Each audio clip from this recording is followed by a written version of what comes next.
Let's get over to Stu up in Skyfox. You're taking a look at the fire from up above. Stu, it's very fast growing.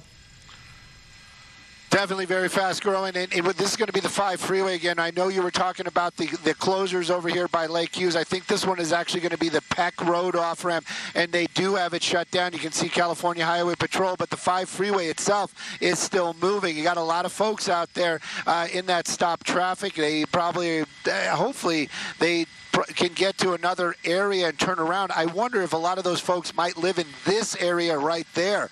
So that's going to be very frustrating for a lot of residents not to be able to get to their homes. But if they live in that area, they probably know an alternate. As far as the fire goes, take a look at that. 3,400 acres in just a matter of, what, an hour or so? This has just grown exponentially, exploded in flames. Where it started, all of that information, that we're going to find out later on. As far as the movement, though, as far as it moving out to the north or northeast out here, it really has seemed to have slowed down.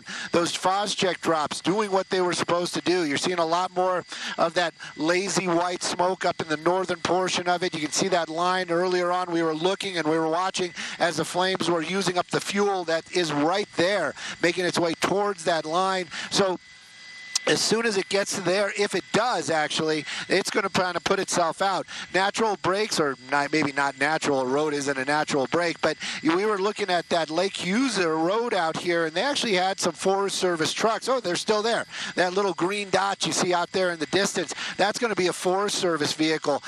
They've been kind of keeping an eye on it. Those guys know what they're doing. They're not in any kind of danger, I am sure, but it has definitely jumped that roadway, and that definitely was part of the wind-driven portion of this fire. Jumped the roadway, got into this fuel here. It pops up some of these hot spots, and that it just continues to burn.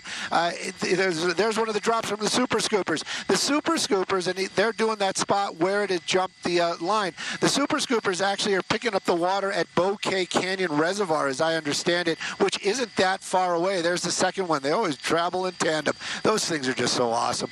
Anyways, look at how effective they are, though. That's what we always were talking about there during the Palisades Fire. Oh, if we had the aerial assets, You know what? This is really a testament that it is true. That whole ridge was on fire just moments ago. 2 drops from the Super Scooper. The majority, the bulk of that fire now out.